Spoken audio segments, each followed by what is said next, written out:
Good afternoon and welcome to a Kids Play About Racism Lunch and Learn Talkback event. I'm Sandra Session Robertson from Dallas Children's Theater. And I want you to know that because we place children front and center in everything we do, we're honored to be here in the intersection with young people in this important conversation about racism. We hope that by now many of you have had a chance to see the wonderful play that premiered last weekend. A kids play about racism from our friends at Bay Area Children's Theater with 41 other children's theaters across the country. If you haven't had a chance to see it, there is still time, but you'll have to do it by midnight tonight. Go to dct.org / a kids play. dct.org / a kids play. And like I said, you'll have to see it by midnight because that's the last time you'll get to see it for free during this initial run.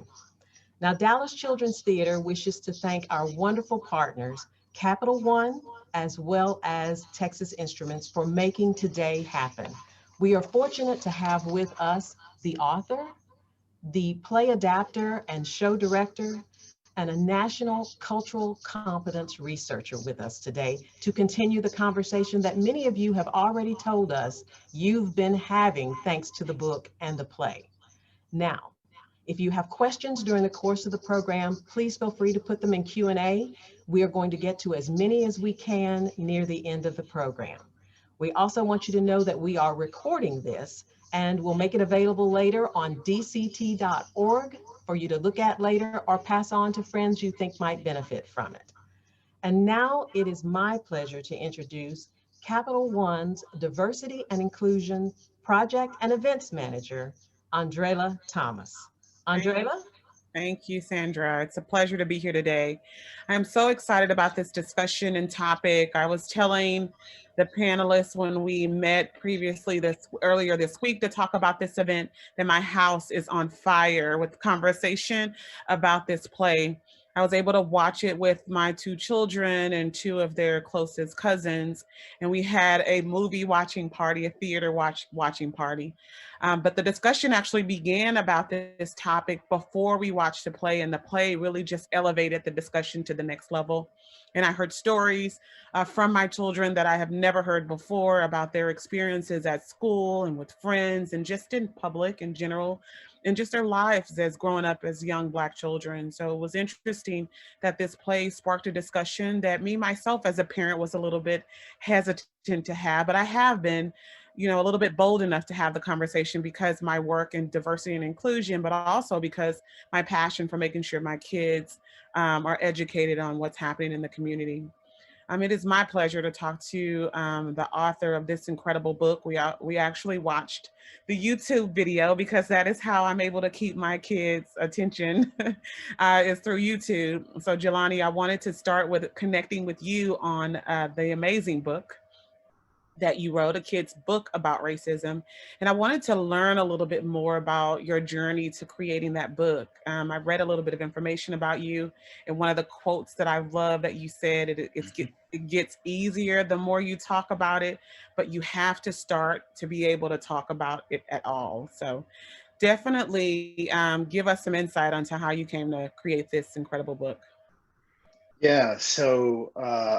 I wrote a kid's book about racism back in 2018 with no ambition ever to publish it, with no ambition to share it with anybody but my 6 kids. So I have a blended family. I'm a Black dad. I have a white wife. I have 4 white kids and 2 brown kids. And so the conversation around racism was already happening in our home.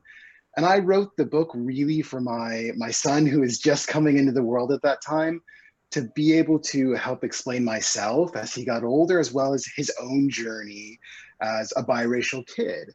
And I found when I wrote it and designed it and printed literally 1 copy and gave it to my kids, they had more questions. And I realized that it wasn't just enough to talk about it, that it was important to bring artifacts into the home that sparked their curiosity and their creativity. And, after that, it just sort of blew up like wildfire. I started sharing it with friends and other parents and teachers. And long before I knew it, we had formed a whole entire company around it and now do multiple books. And what I found is even for parents who really want to start that conversation on racism, it's really tough to just bring it up out of the blue. And oftentimes you don't want to just wait till something happens. You know, a kid gets called a name at school, something uncomfortable happens, something happens on the news. So proactively starting that conversation is really important, but how to do that is really difficult. And I found that's true for white parents as well as for parents of color.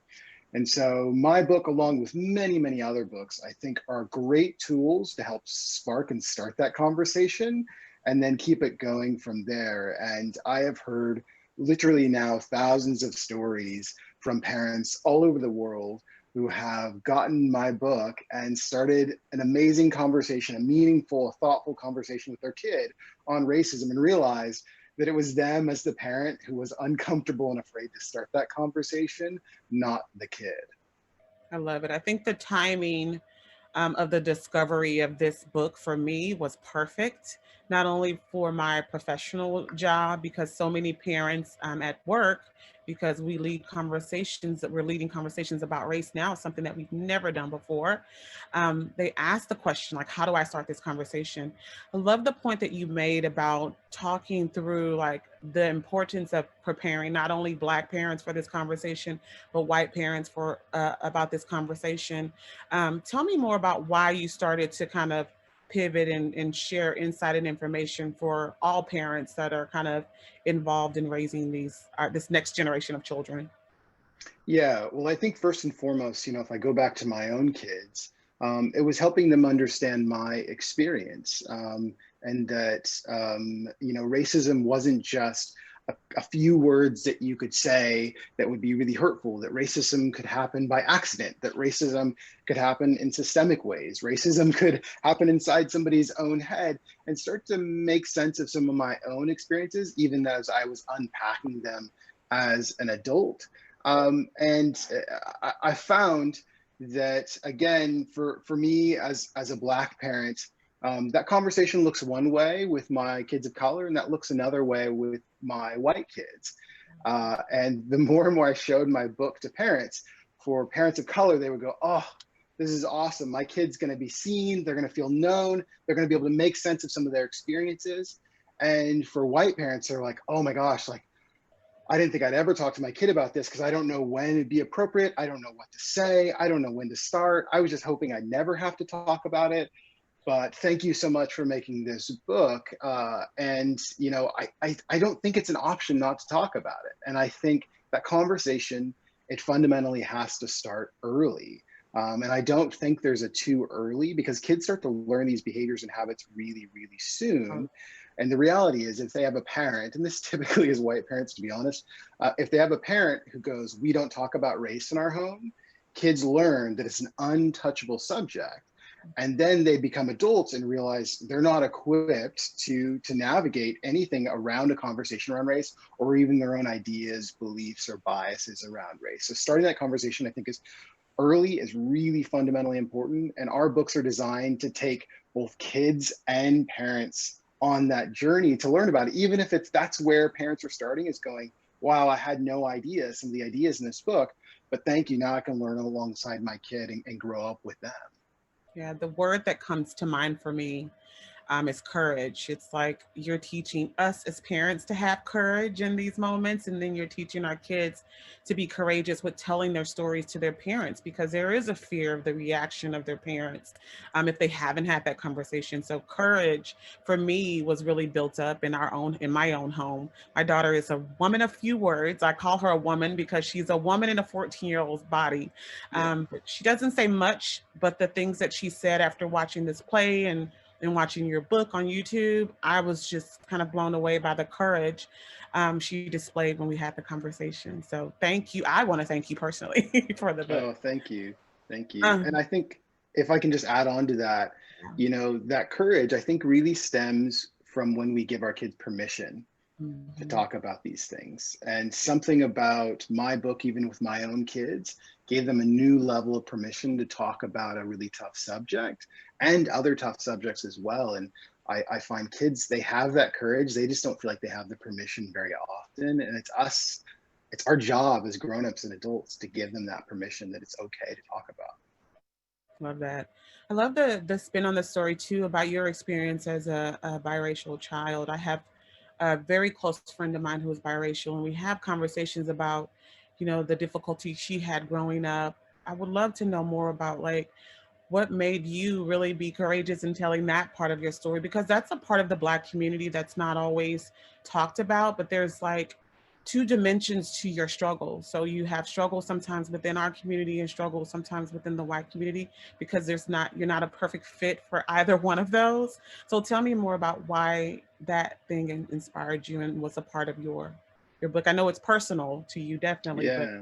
I'd love to learn more about that. Well, it's a funny thing because I never intended to have my book go beyond an audience of 6, truly. And so, for some folks, it doesn't go deep enough. And for other folks, it's deeply personal. But for me, it's kind of me taking a lot of my experiences and laying them bare at a kid type level in a really vulnerable way. And, when you are biracial, you grow up almost always having to make sense of yourself to the other people around you. Where did you come from? What mix are you? What color is your dad? What color is your mom? And I'm still giving those explanations, right? Even as a 37-year-old man.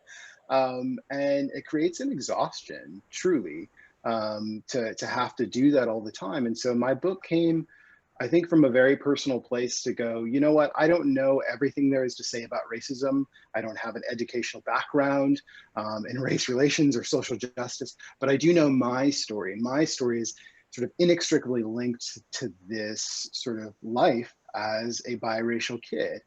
And if I could go further than that, I would say, my experience was almost always uniquely negative in white communities. I would say it was universally positive as I traversed in communities of color, because I think there's a broader sense of acceptance and understanding that kids of color come in all hues. But I think for many white kids in white communities that I grew up in, there was a sense of like, you don't seem Black enough, or like the right color of Black, or it doesn't make sense to me. And again, that's because I think of the differences in distance of the communities, in terms of white folks being integrated in those communities and seeing all the different hues and shades of folks. I love that.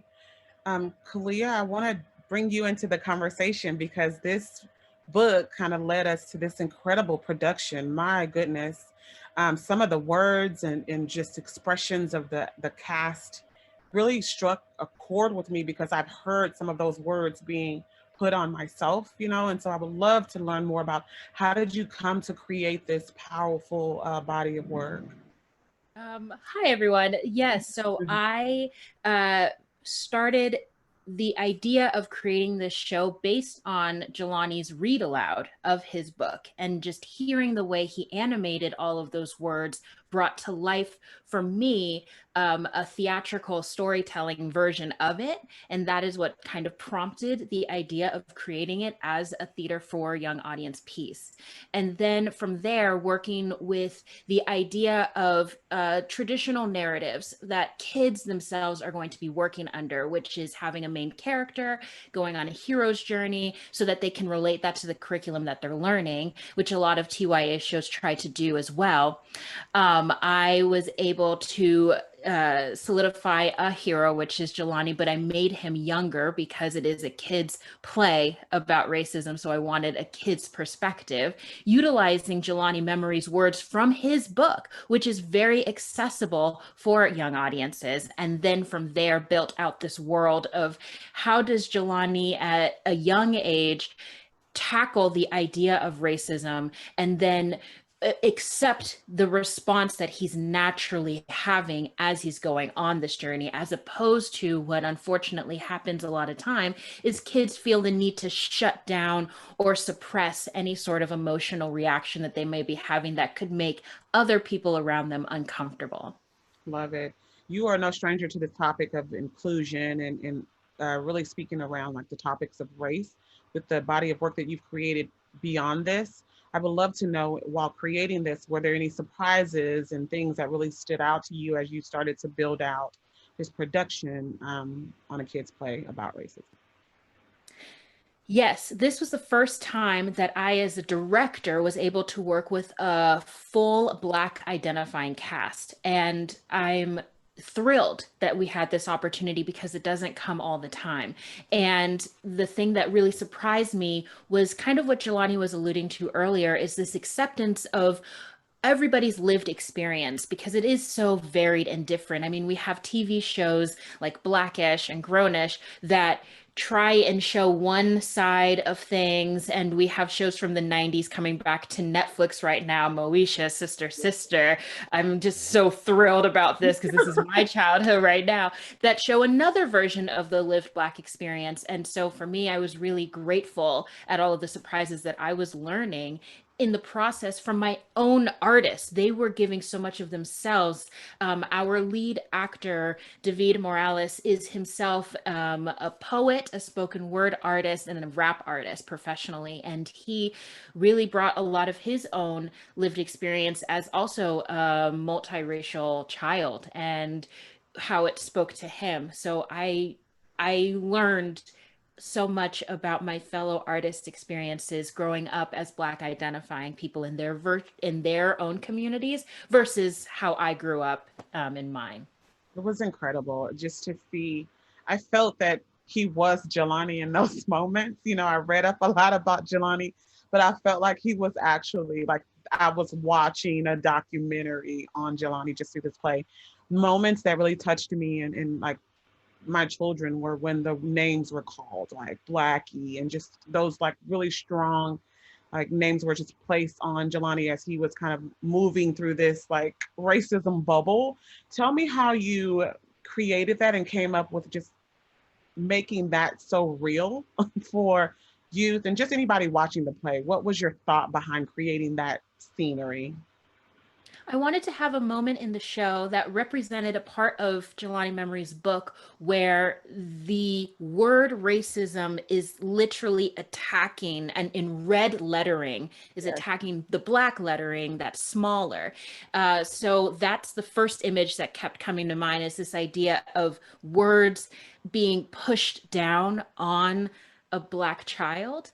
And unfortunately, these are words that we as Black identifying humans internalize, and then it affects our childhood development for better or for worse. And so I wanted that reality. But I also recognized as I was building the show, and Jelani can speak to this too, is that I was like, ooh, I'm going to put all this stuff in. And then I went, wait a minute. I am, through his graciousness and generosity, being able to use his words from his book as well as his name. I should probably check in with the author and make sure that I am sharing his truth. So through awesome collaboration with Jelani Memory himself, we were able to use his lived experience, his truth of what people unfortunately have said to him, and we really, the two of us, and maybe Jelani can speak to this even more, but I loved the fact that he was adamant about showing the range and spectrum of racist encounters, because I think unfortunately what ends up happening is we just assume racism is mean and bigoted and pointed and nasty. And we wanted that. We did, because that is real.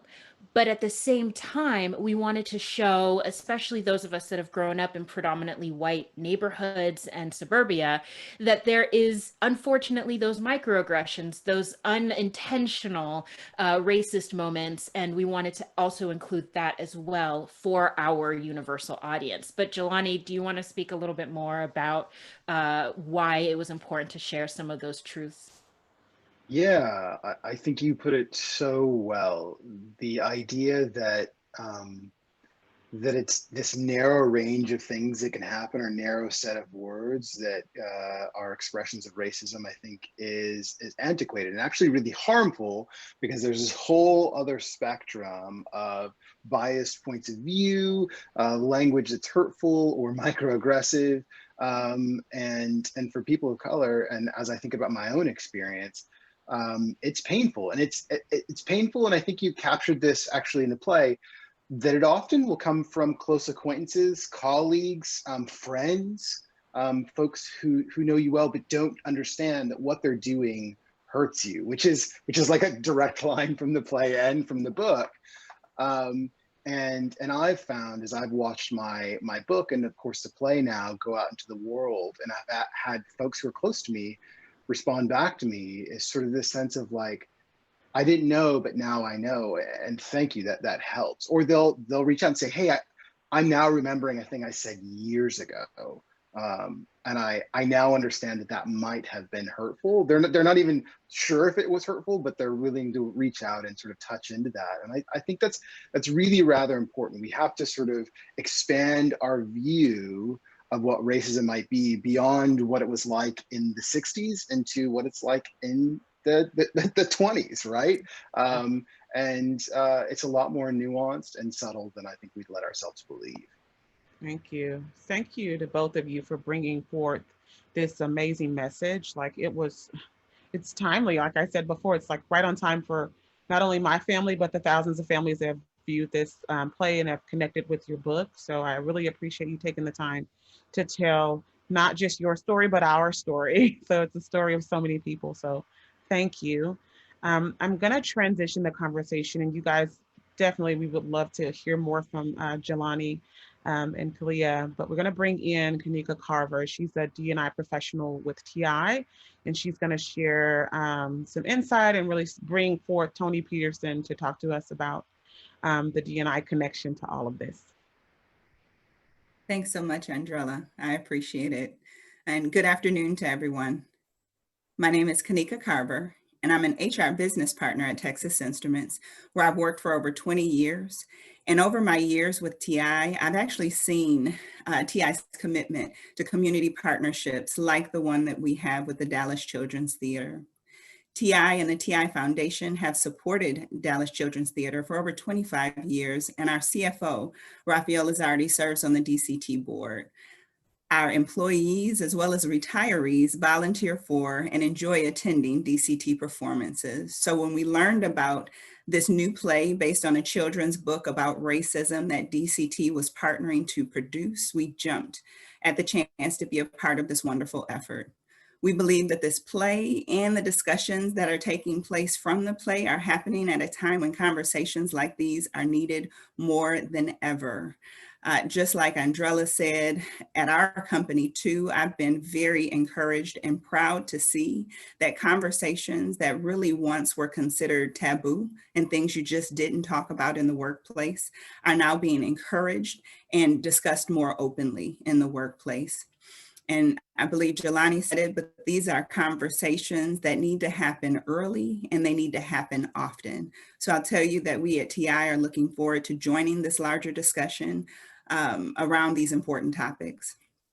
What really struck me most about the play was and the book was the focus on the dialogue with the children in our lives. I have a 10-year-old daughter, and with all the unrest that we've experienced over the past, really more recently, just the past few months, marches, protests, and more, I really thought it was intriguing to venture into how to constructively have these conversations on these difficult topics with very young and impressionable minds like my daughter's. So that being said, I'm happy to be joined this afternoon by our next panelist, Tony Peterson. He's a diversity and inclusion consultant and a facilitator who has firsthand experience, much like Jelani, navigating these conversations with a young audience.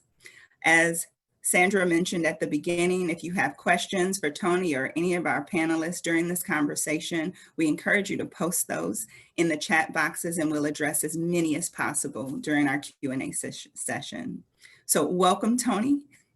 We're thrilled to have you with us today and look forward to learning from you and hearing a very personal and evidence-based perspective on how to engage in this dialogue with the young people in our lives. I'd like to begin with you telling us a little bit about yourself, if you can share a little bit about your background and specifically why this topic is important to you. Well, thank you, Khalia. Hello, everyone. I am Tony Peterson. I am a consultant on my own and with a group named People 3 in this area. I've been in the diversity, inclusion, and equity area for more than 15 years. And as a Black man, I've lived this for all of my life. But something did change a few years ago when I became a grandparent. And like Jelani, well, I didn't know this about Jelani, but like Jelani, I'm a Black man who raised 4 white children. I raised mine before he raised his, just for the record. My children are Jelani's age. So, so we had conversations as a Black man and raising white children, but even more so, they've given us 11 grandchildren and 10 of them are white. So something happened in 2014 when I started documenting conversations with my white grandchildren, 7 of whom have lived in my household. So we've had all these opportunities to have these conversations. And so I got to sort of merge what I've done professionally in some settings with those conversations with my children. So Andrela spoke to this a little bit as she was speaking about her family.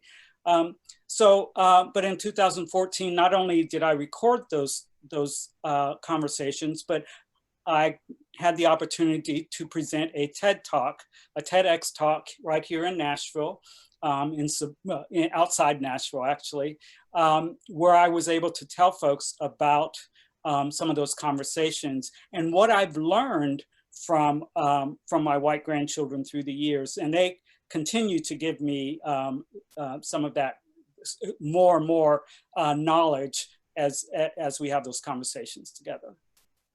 Thanks so much, Tony. I'm glad you brought up your TED Talk too, because you speak about the importance of including children in these important conversations on racism, again, very much like Jelani has said as well, rather than avoiding the topic. So can you tell us about what are some of the ways that you incorporate these discussions on race into your own conversations with your grandchildren?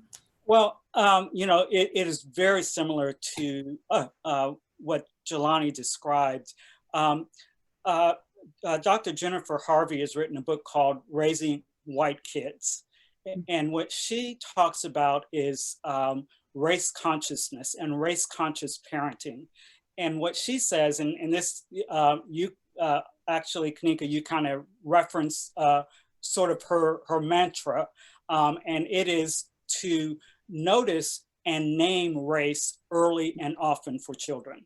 So that not even just talking about racism, but to talk about race. And people of color often do this all the time.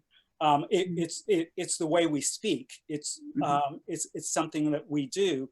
But Dr. Harvey is encouraging parents of white children to also do this, to make this a part of the regular way that you speak, so that race is not some anomaly, but it's something that we all live with. And just like people of color, white folks live in a racial society. And I want to say, when I say racial, I'm not using the word racist. There's a lot of racism in our society, but at least in the American context, we need to deal with just the idea that we live in a racial society. We live in a society that is full of different kinds of ethnicities and races that do matter in some ways. I want to say just one more thing about my grandchildren. We have 6 of them. 6 of my grandchildren are in K through 12 schools right now. They're all in public schools here in Nashville. They started this week. It's been crazy because they started virtually this week. All 6 of them are in schools that are multiracial, multicultural, multinational. And the 6 of them are all white, and they are all minorities in their schools.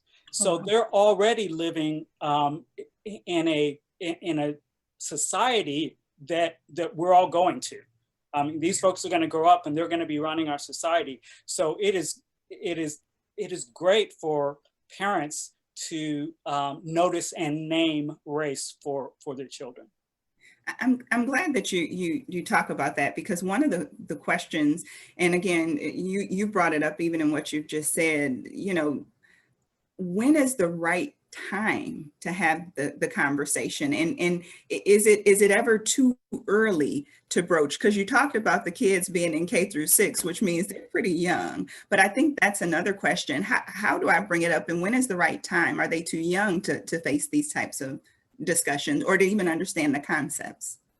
I don't. Jelani said this, and I agree with him. I don't think there's a too young.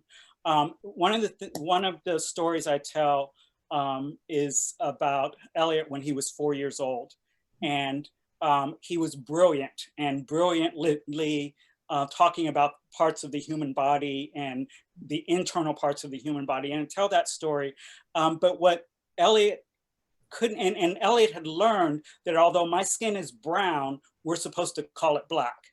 But when I asked him what color his skin was, he didn't have an answer. He said gray, because just as kids are learning their colors, which, they learn colors, they learn numbers, they learn shapes, all those sorts of things. And just as they're learning their colors, we tell them, well, skin color is different from all other kinds of color. So no, they don't understand all the nuances of it. They don't understand the racism of it, but they already know, as Damon was the first story I told when he was 5, and that first question was, am I black or am I white?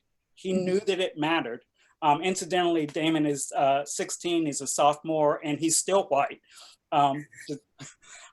He said, when I grow up, I'm going to be black. Well, it hasn't happened yet. But no, there's not a too early. When we're talking about colors, because we have this anomaly in how we talk about color, skin color is different. We have to say something about that with children. Good. It's interesting because we talk about the fact that racism is around us. Race is something you can't avoid. And really a lot of times I believe that racism is, especially with young children, is learned or taught behavior. So when we're looking at having these conversations with children, how do we, as parents who are having those, or the adults that are interacting with these children in their lives, how do we ensure that we aren't unconsciously inserting our own biases into their psyche? And what checks do we need to perform on ourselves when we're embarking on these conversations? Well, the answer to the first question is we have no guarantees, because we all have biases. When we do intrinsic bias teaching, the first thing to say is we all have biases. And so we will have those. The second thing to think about is, as parents, and I know you're asking the parent question, but before we get to the parent question, is to remember that you are not the only influence on them.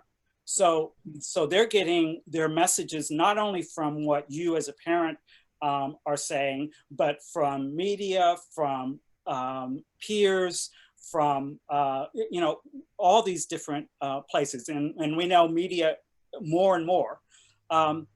So for me, one of the biggest challenges for parents, and also I think Jelani mentioned this, one of the biggest challenges for parents is to deal with their own perspective, to do your own work.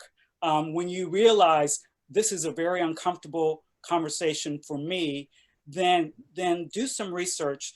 For instance, that book, Raising White Kids, by Dr. Harvey, but also, right now, a lot of hot books out there.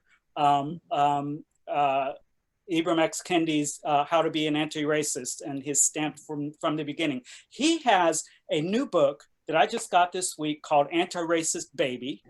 And it is a children's book. It is a board book, those infant books that are made with boards. It is a picture book. And I recommend every parent to read this book, because if you're having a difficult time having those conversations or even understanding for yourself, this children's book is excellent for adults themselves. Now, Jelani's book, I highly recommend for that conversation with children, but I would say to parents, read this one for yourself, even though it's ostensibly made for children.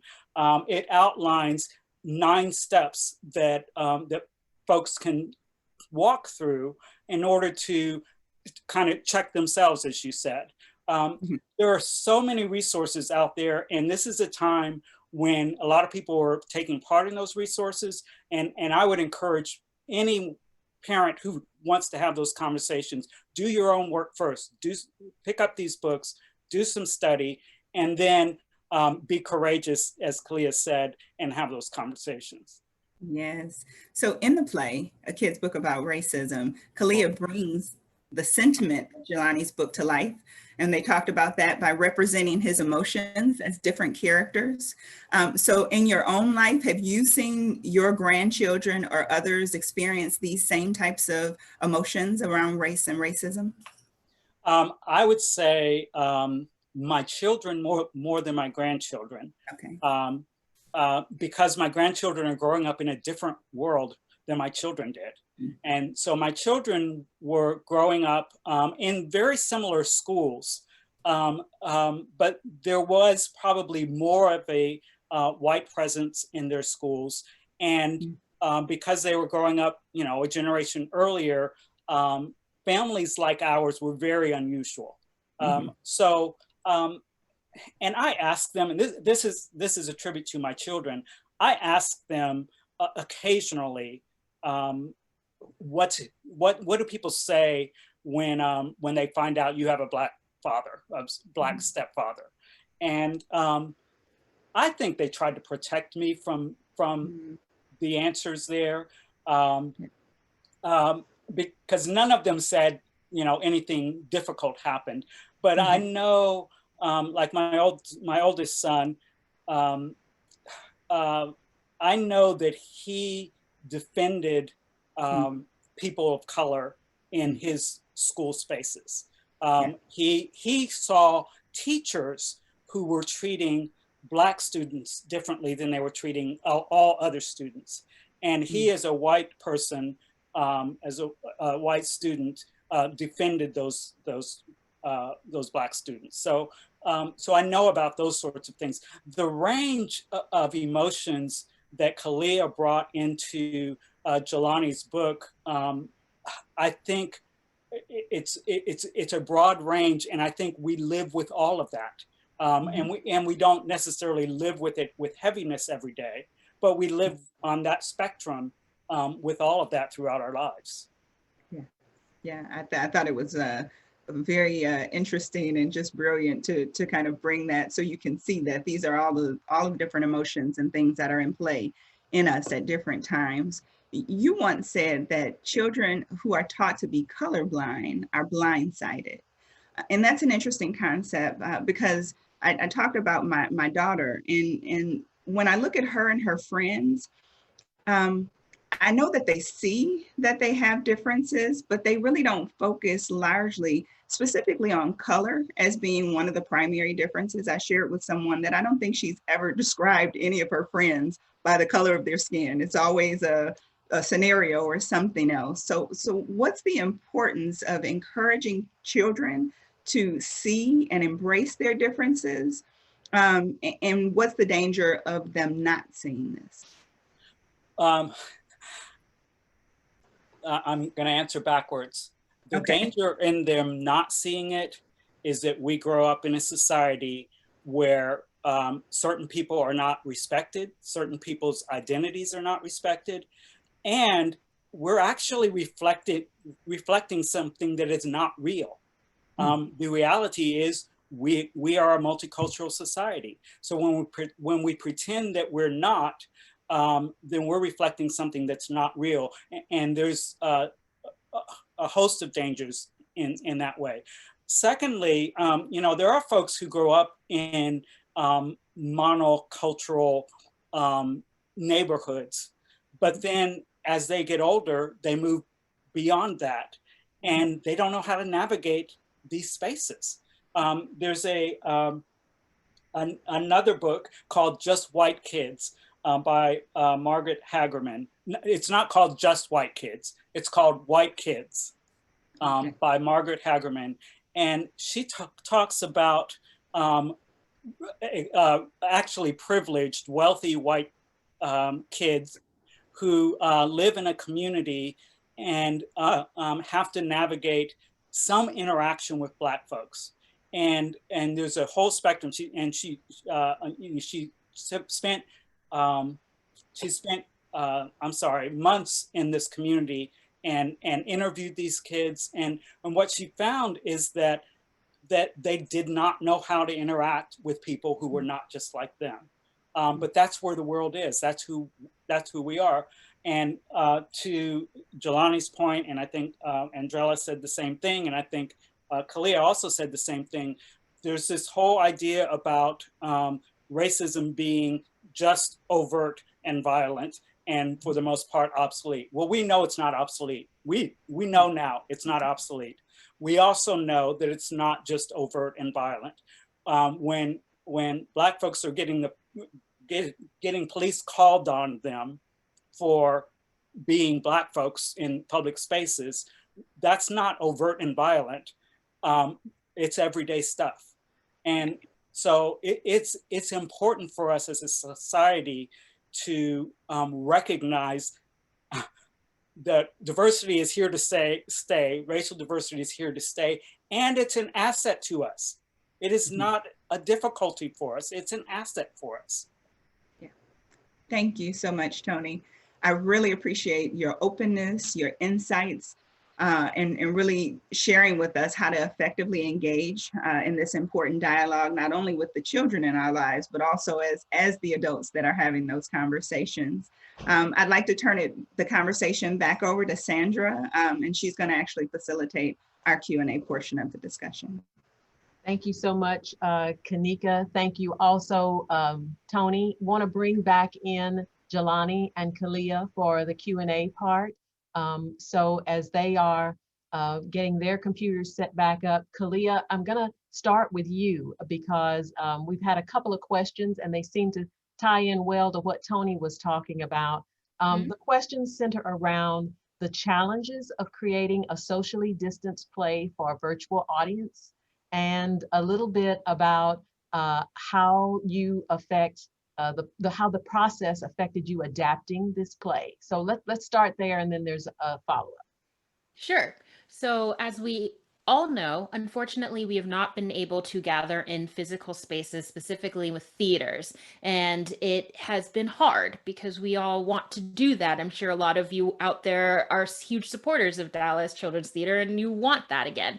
But the thing that was so interesting is this idea of we still wanted to create something that felt theatrical. So we used the Zoom platform, not the webinar, but the traditional Zoom, with all the actors in space to create the physical movements and the physical vocabulary that they were going to need when they were going to film on their own in front of their green screens. And we used the green screens as an opportunity to note that we wanted to make them in a universal space. So unfortunately, what happens with Zoom is that, as you can see currently right now, the three of us are in 3 different locations, and it's very clear that we are in 3 different locations just based on the fact of our background. Sometimes people use virtual backgrounds to help with that, but we notice that with virtual backgrounds, if you don't have the right lighting and if you don't have a proper green screen, it can get a little fuzzy and a little marred. So to enhance the experience, we had all the actors with professional equipment that we sent them. Thank you to our producing partners, all 41 of them, to help support the resources that each actor was able to utilize for our show. And the thing that I found the best and most rewarding is the fact that we were able to hire actors from all over the country, from Hawaii all the way to New York, is what I say. We literally had everybody represented in our show, which meant that we had all of those different experiences represented in our show, which I think is important, that we're recognizing that as our own human selves, we have all of these different experiences that affect how we go about the world. And so to be able to have that represented through the actors themselves, as well as through the art, which is this idea of different emotions circling around. But then just on the technical standpoint, to answer the second half of the question, we wanted to make sure that the equipment that everybody had was the same, so that when we built it in our editing and our post-production and animating world, we were able to put everyone in the same space so that you knew, just like in theater, if you go see a show, all the actors are existing in the same plane. Wonderful, Khalia. Thank you so much. So Jelani, what did it feel like to see your book brought to life in this way? Tell us about what you as an author went through as you saw this development. Yeah, honestly, I think disbelief, a sense of being overwhelmed, and truly tremendously grateful. Again, I had very small ambitions with my book for my own kids, and to see how far and wide it's gone has been so humbling. And you know, when Khalia reached out about adapting it, it was just the greatest honor in the world. And there's this fascinating thing watching it with my kids. You know, my youngest, or one of my youngest sons, he's like, wait a second, that's not you. He's like, he keeps calling himself Jelani. He's not you. He's like, what's up with that? And I was like, he's an actor playing me. But for them, they were just getting a kick out of my name being on screen, right? Like their dad wasn't impressive for writing a book, but he was impressive because his name was on the screen. And to see that universe expanded and the ideas explored. You know, I think my book is a conversation starter. I think the play covers so much more ground, and I'm so thankful that it's out there in the world. And I hope it continues to reach into different communities and continue to help educate kids about race, culture, color, and racism. Wow, wow. Thank you so much for that. Tony, I want you to know that there's someone really interested in the books that you called out there. So I'm going to give you a heads up that they want a rundown of those book titles again. And I'll give everybody a moment to pull their pens and paper together so they can note that. But while we're doing that, I want to go back to Khalia. Khalia, there's another question out here about, do you feel you get hits from many sides based on others' use of microaggressions about your race and or your gender? I think so. I believe the unfortunate situation that happens when you bring up this subject of racism, and why, I mean, we were all drawn to it because Jelani names it right there in the title of his book, and therefore we wanted to name it in our play, does unfortunately come with a defensiveness from our communities that are non-Black or Black identifying, thinking that we are pointing a finger, and and especially when we were using certain phrases and language in our piece that isn't necessarily overtly racist in their mind, in their in what they believe. So we've had some interesting situations where people have come back at that, being like, well, wait, I didn't think that was a big deal, or did I do that? I'm so sorry. What? So you have all of these different responses, which I think is actually the point. When you make art is supposed to engage people in a way that helps them navigate some of these difficult conversations.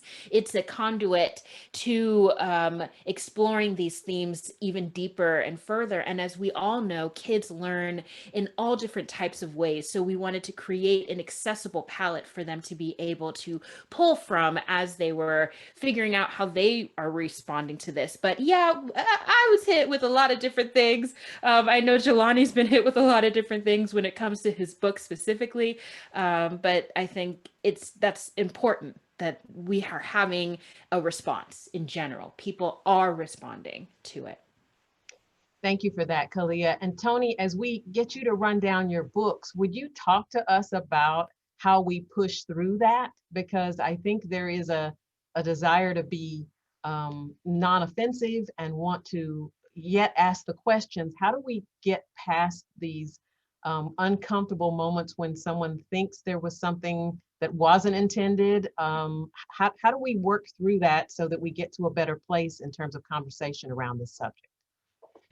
That's a good question.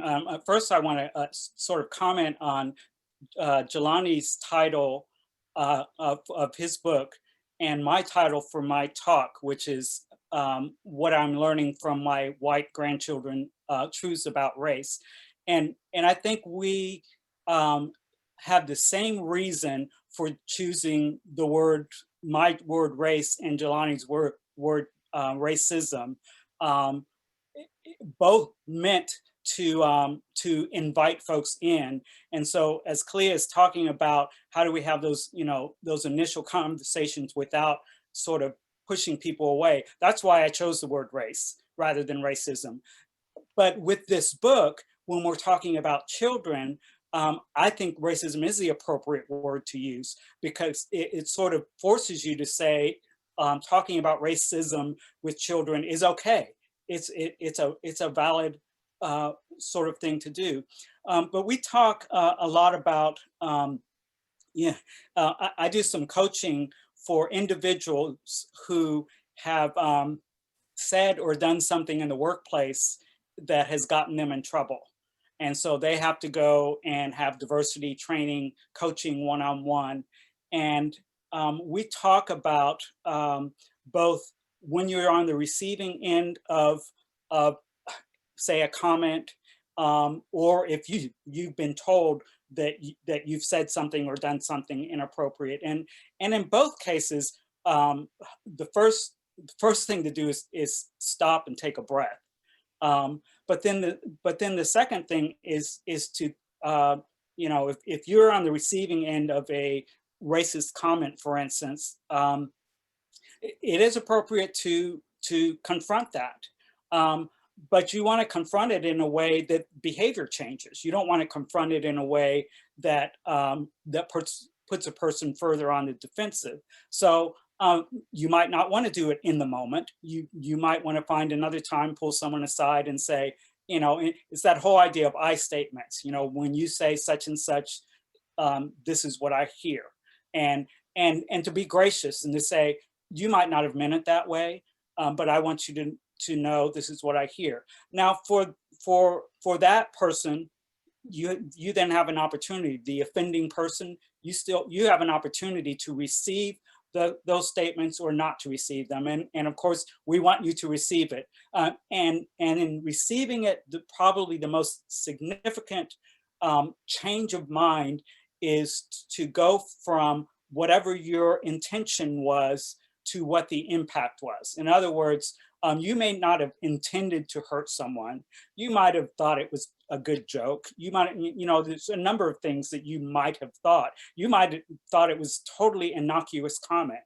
But we try to encourage folks to don't think about just your intention, which does matter, but don't think just about your intention. Think about the impact. This person has come to you to say, this is the impact on me. And so then be gracious to them, hear them. The key to all of this right now is listening. And since a few months ago with the George Floyd incident, there are people who are listening who were never listening before. And so I just want to say, keep encouraging folks to listen. Thank you. Thank you. Are you ready to share those books with us, Tony? I will. Yes, I will repeat the names of the ones that I mentioned, and maybe a couple more. So the one that I just got this week is Anti-Racist Baby, and here's what it looks like. You see, it's a board book. Again, I'm telling you, it pretends to be for children, but I think adults should read it to themselves first before they read it to their children. A second one that I mentioned is White Kids by Margaret Hagerman. White Kids. And the subtitle on this one is Growing Up with Privilege in a Racially Divided America. And when we use the word privilege here, This is the privilege that people get confused about. These are actually wealthy white folks. So that's what this one's about. I can't show you the other one, but it's Raising White Kids by Dr. Jennifer Harvey. Dr. Harvey is a white mom who's raised white kids, but who has studied in this space. She's a sociologist. I do want to lift up a couple other books that I didn't mention that are really popular right now, but I want to say them out loud just to amplify Black voices. So you want to talk about race by Ijeoma Oluo is another one, and then back to Kendi, to Ibram X. Kendi.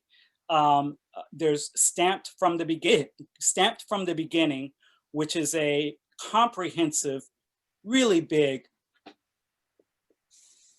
this big, definitive history of racist ideas in America. So this is not a starting book. This is, if you're just now having these conversations, this isn't a good starting book, but same author, Ibram X. Kendi, also wrote How to Be an Anti-Racist. And that is a good starting book. Great. Thank you, Tony. Thank you so much. And for everyone, we will get that list and put it on the dct.org/a kids play page so that you can go back to those and maybe even follow the links there. I want to connect to Jelani and ask him sort of a twofold question. One of the questions that you spoke to, you answered already, but if you want to add more, someone is talking about the challenges of the negativity from both sides when you're multiracial, talking about the negativity from both white and Black communities. Can you speak to us about that? And then also would love to know what emotion did your younger self resonate with the most? Oh, that's a good question. You know, in terms of the challenges that multiracial individuals face from white communities and communities of color, I don't know if I have a satisfying answer, to be quite honest. You know, my book wouldn't have been born if I hadn't had sort of spent my life struggling again.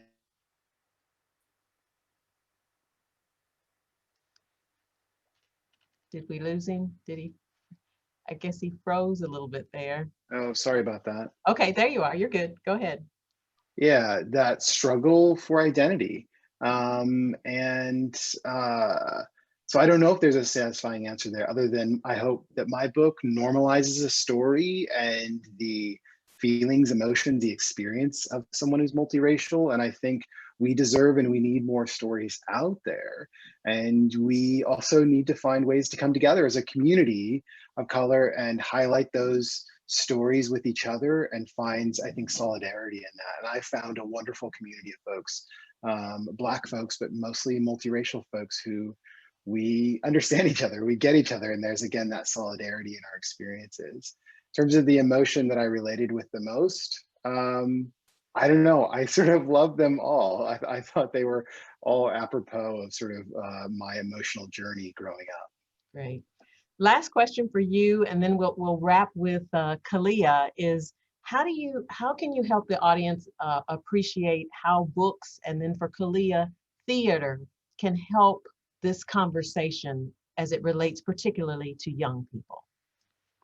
Yeah, I think kids are enthralled with, inspired by, encouraged by stories. And books are a powerful medium to carry forward stories. And I think it's really important, especially around these more difficult topics, that it not always be the parent lecturing down to the kid and saying, I know all the things and let me just tell you all the things, but having a third thing then allows the kid and the grown-up to be co-learners. And you find kids open up a lot more. They're a lot more curious, they ask a lot more questions, and they also share their own thoughts because they feel the permission to. And I think books are a fantastic vehicle to do that. And maybe even more so plays, and I'll let Khalia go and take that one. Yeah. Thanks for the lob. I got it. So, yeah. And then what we love doing is, I think people see it all the time. We take books and we adapt them into live theatrical performances because we understand that kids absorb information in all different types of ways. And one of the things that they love to do is use their imaginations. And as Dallas Children's Theater and so many other amazing TYA organizations want to do, is to foster, amplify, and encourage that imagination. And what is so lovely about Maker is that it's limitless, especially with TYA shows. Children themselves they only put limits on what they think and feel because adults and grown-ups say that they have to limit them. But if we are creating work that says you don't have to put a limit there, we don't have to put a ceiling there for you, you actually can think beyond it, and we appreciate it and we love it, then I think that they can come to, we can create more creative individuals, and we need those creative individuals in every industry. We're not just trying to make theater kids, though, hey, I'm a theater kid and I love it. We are also trying to create good humans that are going to be able to navigate all different industries with the idea of innovation and creativity that often is spawned from TYA shows. Thank you so much. Jelani, Khalia, Tony, thanks for giving us this time and your incredible insight. Andrela and Kanika, we're grateful to you guys. Thank you, Capital One and Texas Instruments, for a wonderful lunch and learn opportunity. I have a favorite author and poet, and that's Maya Angelou, and she once said, "Each child belongs to all of us, and they will bring us a tomorrow in direct relation to the responsibility we have shown to them." And I think our guests today have reinforced that truth by encouraging us to make children a part of the conversation, however challenging it is, because for sure, together we will create a better tomorrow. Again, want to thank all of you for joining us. Stay tuned, DCT. It plans to continue this work, and so you can look forward to more great conversations in the coming months. Have a great afternoon and a great weekend.